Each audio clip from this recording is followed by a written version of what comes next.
Su relación con la música, llegando a ser autor de diferentes canciones y habiendo sido pues es cantautor avant la lettre, antes de tiempo. Antes de Serrat, por lo menos. Antes de Serrat.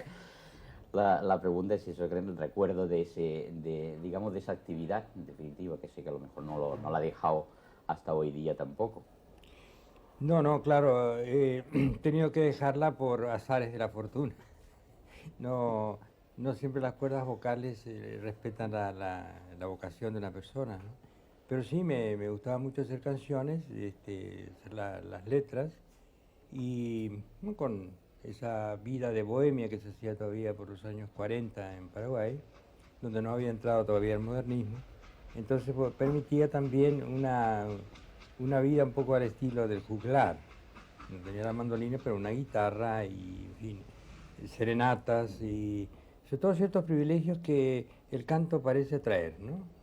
La mili, por ejemplo, después de la guerra del Chaco fue muy fácil porque yo me limitaba a cantar en un barco esto de la marina fluvial y entonces yo tenía la comida igual que la del capitán, por ejemplo, ¿no? Todo lo demás, trabajo, había que hacer el trabajo. Pero en cambio la cuestión de las canciones eran, sí, eran canciones con una determinada intención, que estaban bien clasificadas, digamos, canciones de amor para las serenatas, generalmente muy nostálgicas, porque uno de los elementos compulsivos para el amor parece ser la compasión. Y bueno, son canciones que trataban de inspirar confianza en este ser humano que llamamos hombre y además también una cierta seguridad con respecto a los sentimientos de uno, el amor eterno y todas estas cosas, ¿no? Eh, siempre se usa un poco los términos de la realeza, ¿no? Mi reina, mi querida, bueno, y todo esto para las canciones serenateras, ¿no? Y luego había también las canciones de tipo social, estábamos todavía en pleno compromiso, un compromiso social, y había canciones sobre todo unas canciones para los obreros de la caña de azúcar, en mi pueblo de Iturbe, donde vive en torno un poco a la industria del azúcar, y hay una subcultura del azúcar, de la caña de azúcar, mejor dicho, que es muy interesante, que yo creo que hay en Cuba también algo de eso.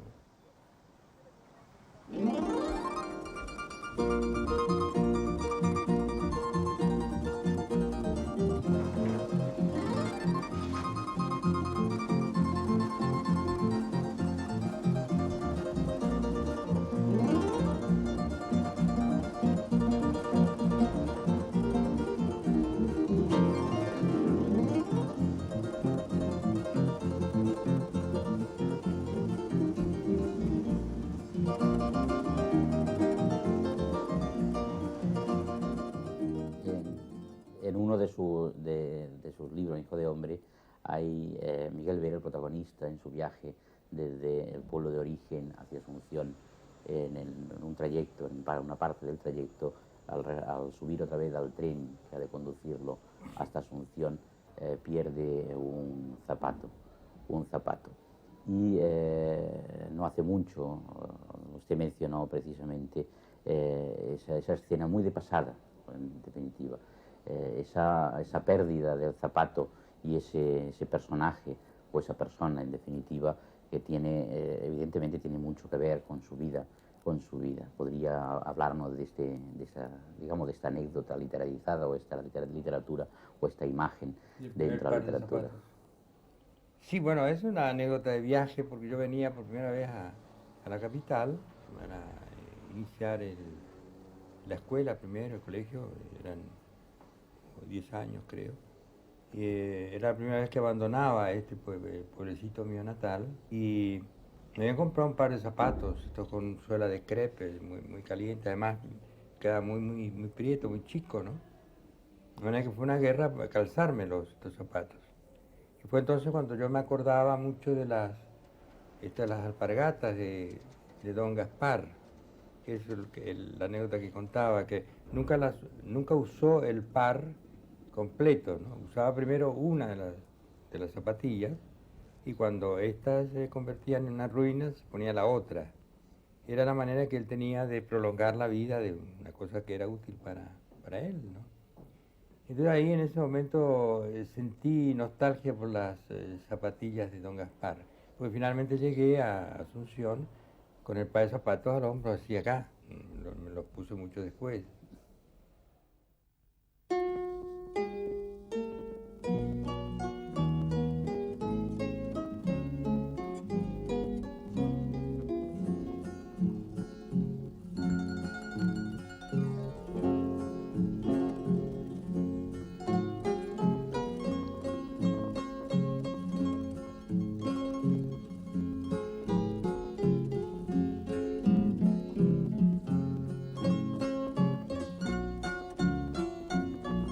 Les agradezco muy cordialmente esta asistencia, esta presencia, para un testimonio que probablemente para ustedes va a resultar un poco difuso, puesto que provengo de un país que tiene una cultura común con la de España, una lengua común, pero además otra característica. Yo tendría que hablar brevemente de mi país, el Paraguay, que está en el centro de América del Sur. Es un país de naturaleza selvática, no diría silvestre. El primer recuerdo realmente que yo tengo de aquellos años de mi infancia en esta especie de lugar selvático, de pueblo muy modesto, muy humilde, muy primitivo, con gente que no hablaba el idioma español en su mayor parte, sino esta lengua de origen indígena, que es el guaraní, y que es evidentemente la lengua de comunicación popular en todo el país. Pero es un país de destino muy desdichado. Ha habido siempre a través de grandes vicisitudes, sufrido grandes infortunios. En el Paraguay es este país de unos 500.000 kilómetros cuadrados y actualmente con una población de no más de 5 millones de habitantes, ha tenido acontecimientos muy tremendos a lo largo de su historia. Guerras internacionales, como por ejemplo una tremenda guerra entre los años 1864 y 70, 6 años que devastaron por completo el país y que dejó prácticamente existente solamente un segmento muy pequeño de la población femenina. No quedaron hombres.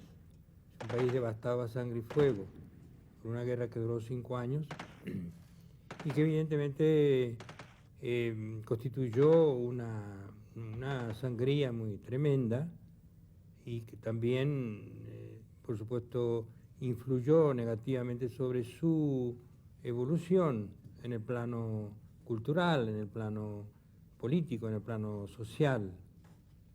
provengo de este país, soy en cierto modo hecho con su carne y con su espíritu, y he tratado de honrarlo en lo que he podido siempre a través de mi trabajo literario y de la palabra, que es una palabra portadora de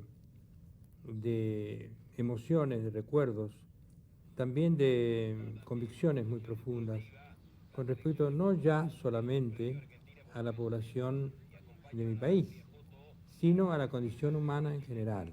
Creo que esta es la base, el impulso central que domina y que me ayuda a construir mi obra literaria. Y bueno, este personaje un poco extraño, que soy yo mismo, que he recorrido caminos, países, culturas, lenguas, literaturas, está aquí con ustedes tratando de contarles brevemente lo que puede ser el núcleo mismo de mi vida en relación con una obra. La vida de un escritor generalmente importa poco, importa lo que haya podido surgir de esta vida a través de su obra.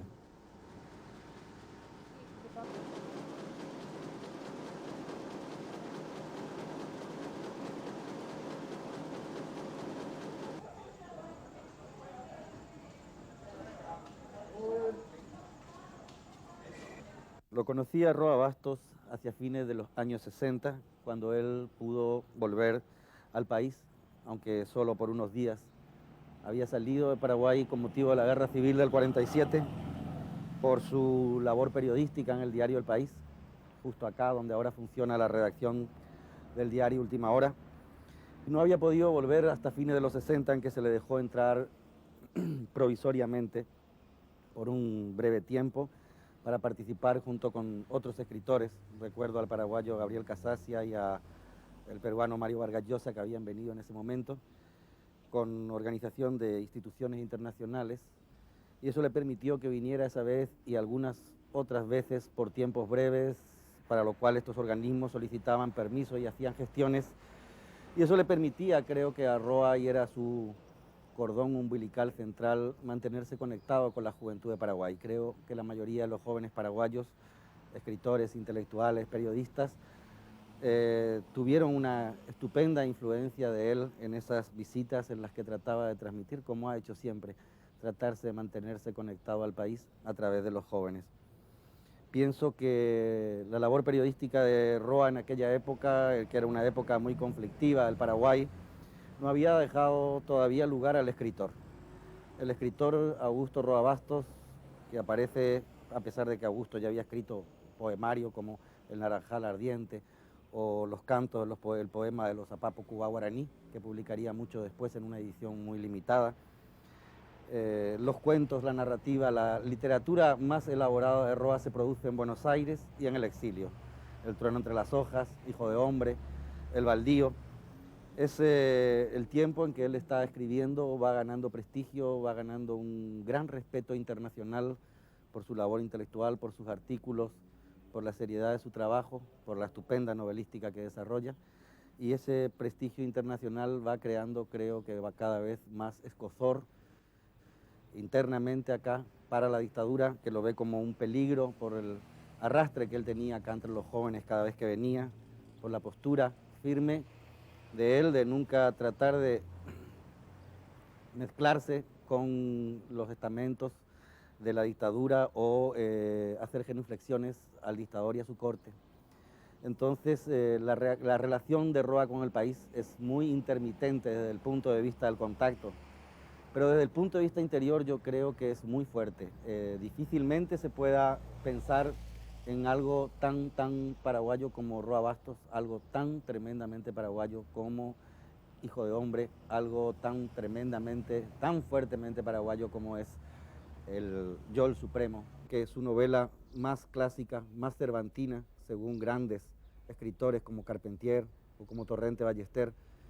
Yol Supremo es una obra que tiene una gran influencia del guaraní pese a que es posiblemente la que menos palabras en guaraní tiene utilizadas hasta ese momento dentro de su trayectoria. Hijo de hombre tiene expresiones en guaraní, los cuentos también no los tiene Yo el Supremo, que sin embargo sí tiene un lenguaje, tiene una sintaxis de una variedad cromática que creo que se da en la fusión del bilingüismo, de ese mestizaje de Roa. Roa, lo escuchaba decir, maravillaba Torrente Ballester hace poco, es uno de los escritores más cervantinos que hay. Bueno, yo diría que al mismo tiempo de ser de los más cervantinos, también es de los más guaraní, incluso cuando escribe en el más cervantino de los castellanos.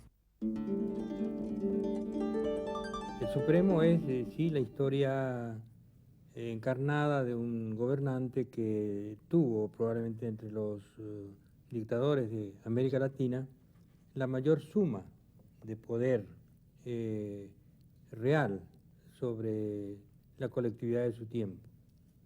Ellos llamaron el Supremo Dictador. Entonces, esta novela, que se titula Yo el Supremo, trata de concebir una historia a partir de la figura histórica del Supremo Francia, pero no como una especie de biografía histórica, sino como una obra de imaginación pura, puesto que incluso ese personaje de la historia paraguaya, este Supremo Dictador, ha sido variado también, modificado profundamente en su caracterología, en su acción, incluso en la concepción del poder.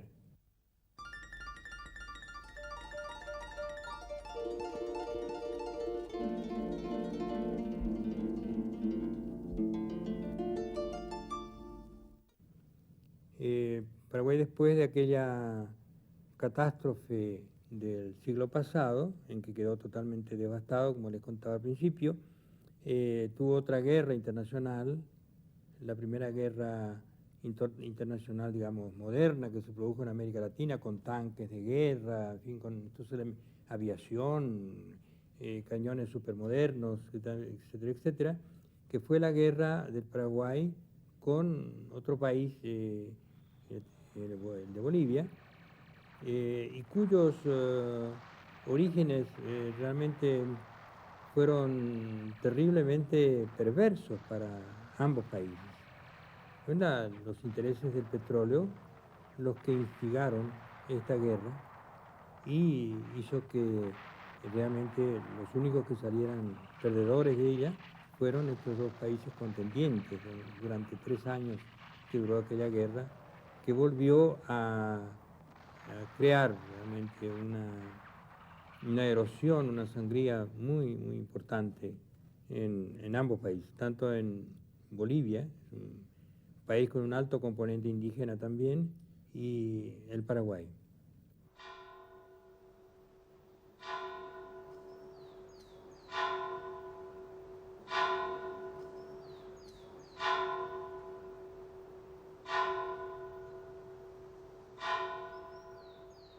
Yo creo también que los pueblos son, a su modo, intérpretes de un destino colectivo. Ese espejo del Paraguay, como una capacidad de reflejar, de adelantarse, de tener premoniciones con respecto a su propio futuro, se rompió alguna vez. Lo cual no quiere decir que ese espejo haya desaparecido, solamente que se transformó en fragmentos. Esos fragmentos siguen brillando bajo uno de los soles más duros de América y también en medio de una de las realidades también más duras de América. Y lo que yo trato de hacer en mi obra es recoger un fragmento tras otro y de ir reubicándolos probablemente en otra configuración, pero que de todas maneras no pierda su calidad en cierto modo premonitoria, si ustedes quieren, exagerando un poco la cosa, profética. Quiero que mi obra sea en cierto modo un espejo de premoniciones, un espejo que refleje el futuro de un país, no solamente lo que ya ha vivido, sino lo que tiene todavía por vivir.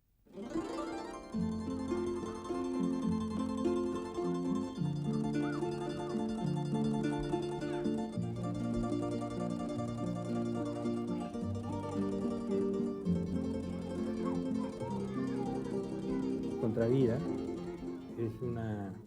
Es la historia también de un pequeño ser, un anciano, un hombrecito, que cree que no haber nacido. Pero toda la vida de él se desarrolla como una vida muy activa, de una energía sobrehumana que ayuda a morir y a vivir a la gente, ¿no? Es una obra también que está muy teñida con mis recuerdos de infancia. El personaje central de esta obra es un hombrecito que yo conocí, que incluso era de este pueblo natal mío, ¿no?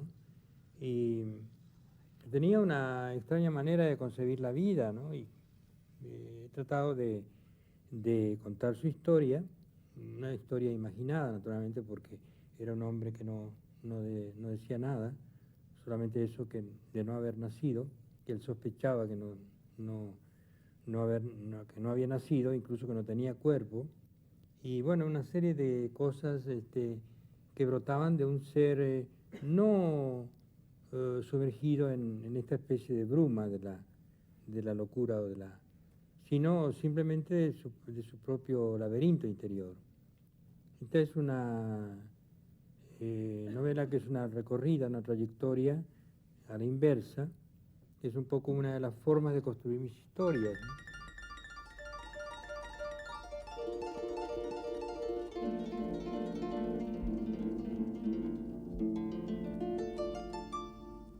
¿no? No se puede prescindir de esa fidelidad profunda que uno tiene con sus raíces, con su comunidad, con una comunidad determinada, ¿no? Hay características muy peculiares que hacen de un país, de un pueblo, como de un individuo también, seres muy especiales. Evidentemente, yo como escritor siento que estoy saturado por esa pasión no solamente de conocimiento de mi propio país, sino del reconocimiento que también hago de ese país, ¿no? Pero evidentemente en la obra literaria lo que uno proyecta, por lo menos lo que yo trato de proyectar, es el núcleo de esta realidad hacia la búsqueda de una dimensión universal.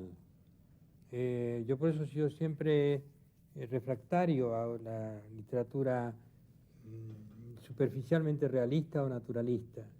No me interesa mucho el folclore como una fuente de inspiración. Creo que hay planos en la imaginación mítica, los propios mitos de origen, que proveen de materiales mucho más fuertes, mucho más sugerentes. Yo he tratado de combinar ambas cosas, mi pasión, mi lealtad por mi país, y al mismo tiempo una fe en la capacidad de la escritura para crear mundos de fantasía, que en cierto modo no reemplazan ni sustituyen al mundo de la realidad, pero que la proyectan.